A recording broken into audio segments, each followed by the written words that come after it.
दोस्तों, आज की कहानी है बहू की लापरवाही और बचपना तो कहीं खो गया। दोस्तों, कहानी शुरू करने से पहले अगर आपने हमारे चैनल को सब्सक्राइब नहीं किया है तो सब्सक्राइब कर लीजिए ताकि आपके पास पहुंचे हर नया वीडियो।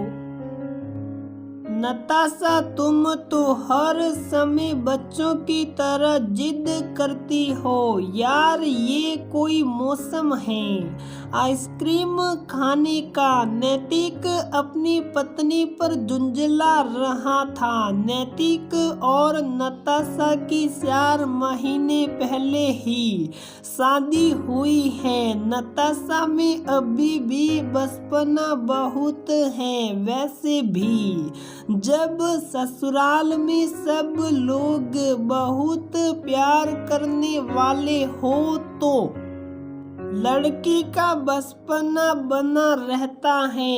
यही हाल नताशा का है। उसकी सास सुमित्रा जी उसे बेटी की तरह प्यार करती है। नैतिक की बात सुनकर नताशा का मुंह उतर गया। उसका मुंह देखकर सुमित्रा जी को हंसी आ गई। बोली, नैतिक सही कह रहा है तू। बच्ची ही तो है वो अभी। जब ये खुद माँ बन जाएगी तब इसको भी सब समझ आ जाएगा। खिला दे इसको आइसक्रीम, यही तो उम्र है इसकी बचपना करने की। फिर तो इसके भी बच्चे हो जाएंगे, सब बचपना खत्म हो जाएगा। सासू माँ की बात से नताशा खुश हो गई और वह अपनी सास के गले लग गई। कुछ दिन बाद नताशा प्रेग्नेंट हुई। शुरू में तो अपने बचपने में उसे ये सब मुसीबत लगती, लेकिन जैसे जैसे उसका समय बढ़ रहा था उसके अंदर मातृत्व की भावना आने लगी थी। अब वह अपना बहुत ध्यान रखती। जैसा उसकी सास समझाती उसी तरह सारे काम करती। इससे उसको गर्भावस्था में होने वाली परेशानियों का सामना करने में आसानी हुई। सही समय पर नताशा ने बेटे को जन्म दिया। प्रसव पीड़ा का समय अपनी सास का हाथ पकड़कर आराम से निकाला। अब सुमित्रा जी उसे खाने पीने और उठने बैठने के बारे में बताती। नताशा भी माँ बनकर जैसे परिपक्व होने लगी थी।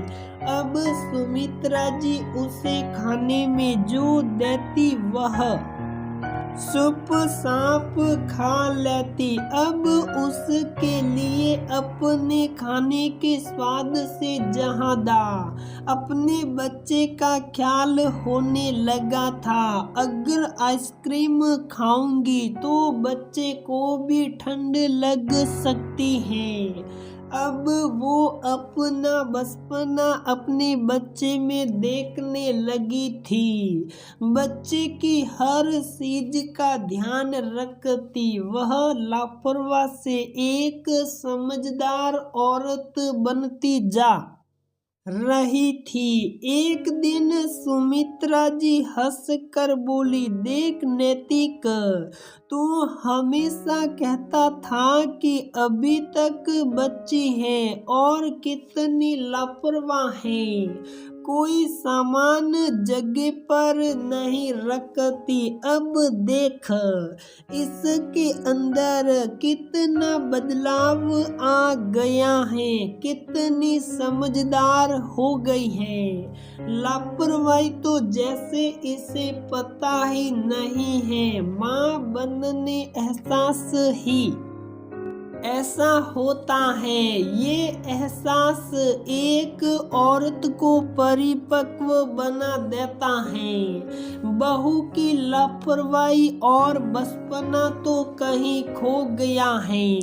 नैतिक बोला, हाँ माँ आप सही कहती हो। अब मैं नताशा की जिद को मिस करता हूँ। अब ये पहले की तरह जिद नहीं करती तो खाली खाली लगता है। उसकी बात सुनकर नताशा और सुमित्रा जी हंसने लगी। नैतिक बोला, बस एक दिक्कत है, नताशा मोटी हो गई है। हाँ ये तो है नताशा, तुम्हें अपना ध्यान रखना चाहिए। मुझे पता है कि अब तुम बहुत समझदार हो गई हो, लेकिन बच्चे के साथ साथ तुम्हें अपना भी ध्यान रखना चाहिए, वरना मोटापे के अलावा बहुत सी दूसरी बीमारियां भी शरीर को ही हो जाती हैं। फिर अपने बच्चे का ध्यान कैसे रखोगी?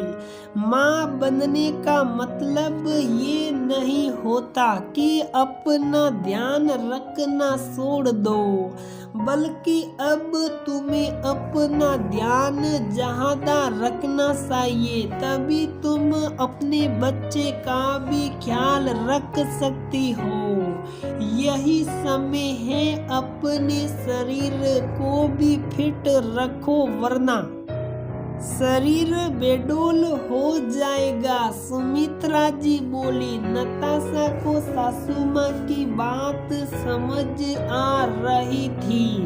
अब उसने अपने शरीर का ध्यान रखना शुरू कर दिया और कुछ ही समय में अपनी सरहरी काया वापस पा ली। नताशा ने भी महसूस किया कि उसके अंदर बदलाव आ गया है। उसके लिए उस का बच्चा प्राथमिकता पर था, लेकिन अब उसने अपने समय का मैनेजमेंट करना सीख लिया था। अपनी माँ और सासू माँ की तरह बचपना छोड़कर सबका ख्याल रखना आ गया था। एक दिन नैतिक ने उसे छेड़ा, नताशा आइसक्रीम खाओगी? अभी नहीं नैतिक, बेबी को ठंड लग जाएगी। नताशा ने मासूमियत से मना किया तो सुमित्रा जी और नैतिक हंसने लगे। दोस्तों ये सही है कि माँ बनने के बाद हम औरतों में बहुत से बदलाव आते हैं। कुछ बहुत सुखद होते हैं, कुछ कड़वे भी होते हैं, लेकिन सबसे पहले एक औरत अपने बचपने से निकलकर परिपक्व हो जाती है।